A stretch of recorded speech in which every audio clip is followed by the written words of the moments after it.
China's retaliatory tariffs on U.S. goods are now in effect as the trade war between the world's two largest economies intensifies. It comes after the U.S. introduced levies of 10% on all Chinese products last week. Beijing has slapped a 15% tax on imports of coal and liquefied natural gas from the U.S. There's also a 10% tariff on American crude oil, agricultural machinery, and large engine cars. China has also put in export controls on 25 rare metals, some of them crucial for making EV batteries and military equipment. Meanwhile, Mr. Trump's tariff campaign is ramping up. He has announced a 25% levy on all steel and aluminium imports. The hardest hit would be the top suppliers of these metals to the U.S., which includes Asian exporters South Korea and Vietnam.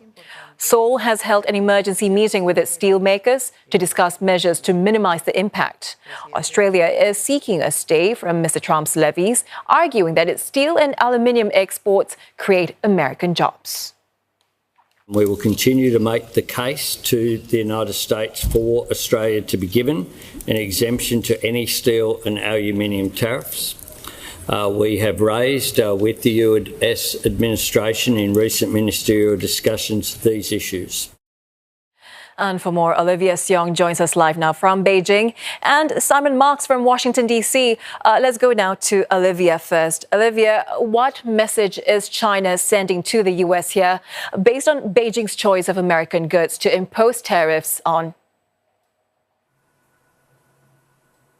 Well, essentially, China is saying that it's ready to and that it will retaliate, but that it's going to be targeted in its approach. The amount of U.S. goods affected by these Chinese tariffs, by some estimates, at $14 billion, just a fraction of the over $500 billion worth of Chinese goods that have been affected by those additional U.S. duties. China, mindful of not inflicting higher cost on businesses here amid its ongoing economic challenges at home. But the other signal, though, that we're getting is that China is projecting that it is able to withstand this U.S. pressure. Today, a post by Yuyuan Tantian, which is a social media account associated with state broadcaster CCTV, reported that a delegation of 30 Chinese businesses had traveled to Kazakhstan to sign an intent of cooperation agreement.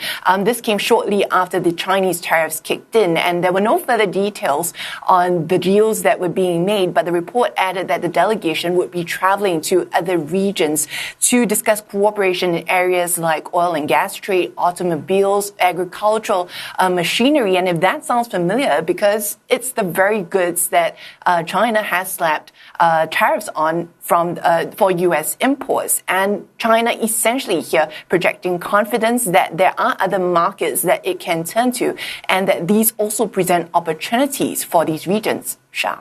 Apart from these discussions, Olivia, what are some of the next possible steps that China could take, and how likely is that phone call between President Xi and Trump?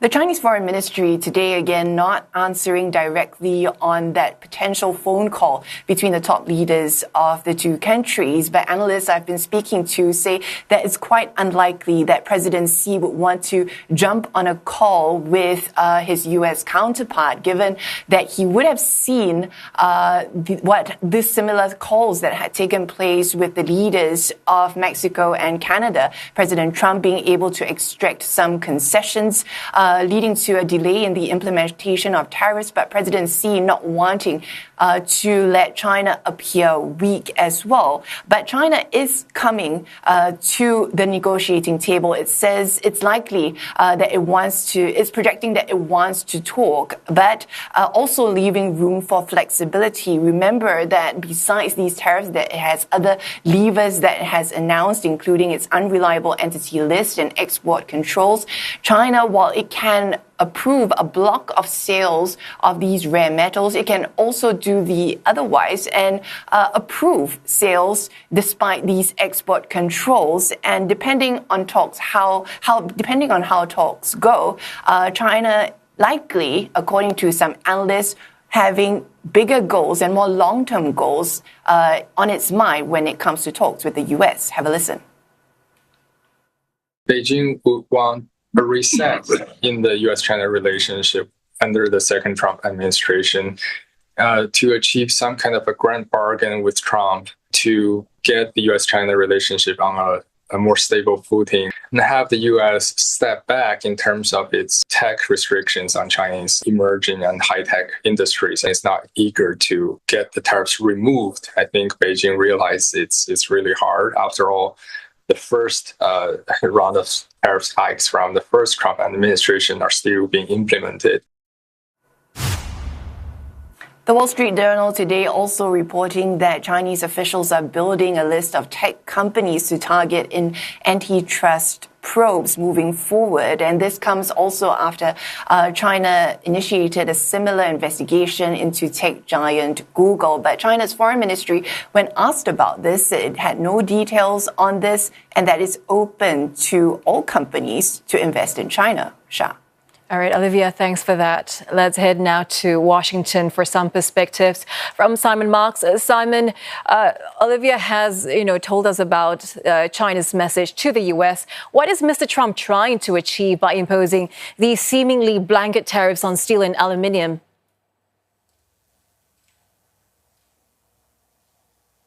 Well, as you know, tariffs go to the heart of his trade and economic policy, Shah. President Trump continues to describe the word tariffs as his favorite word in the English dictionary. And while we all wondered whether the trade war globally was going to begin last weekend with those proposed tariffs on Canada and Mexico that ended up then being delayed as a result of bilateral negotiations between President Trump and Justin Trudeau and President Trump and Claudia Sheinbaum, now the fear will be that this is indicative of the president's determination to really advance his policy of enforcing tariffs globally. He said over the weekend generally about tariffs, if they charge us, we charge them, and made it absolutely clear that a whole variety of reciprocal arrangements could be in place against any nation that lodges and enforces tariffs against American exports. So the fear now will be that this is the beginning of the major chapter of Donald Trump's second-term economic policy, and that his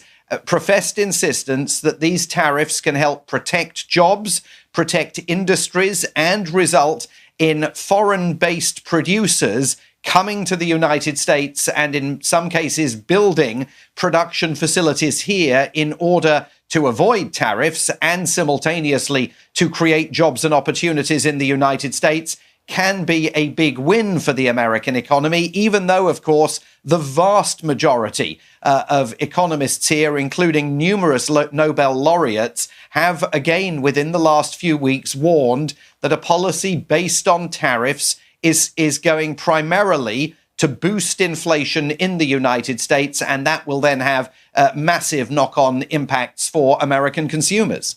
And speaking of impact, Simon, now that China's retaliatory tariffs are in effect, what has been the reaction from America? Well, there's been very little reaction, of course, from the US government because it's happened overnight. And President Trump, as you know himself, was in New Orleans for the Super Bowl yesterday. But the head of the China desk at Moody's is saying that they believe that this was a relatively restrained move by China, indicating that they've got many more potent moves that they could make that remain in their arsenal. And the intensity of focus now is on when will there be that conversation between President Donald Trump and President Xi. Remember, it was leader-to-leader dialogue with Canada and Mexico that derailed the worst-case scenario there, at least pushed it back for a month. When will that conversation between President Xi and President Trump take place, and will it serve in any way to pull everybody back from the path down which they are currently walking? All right, Olivia Siong from Beijing and Simon Marks in Washington, D.C. Thank you both.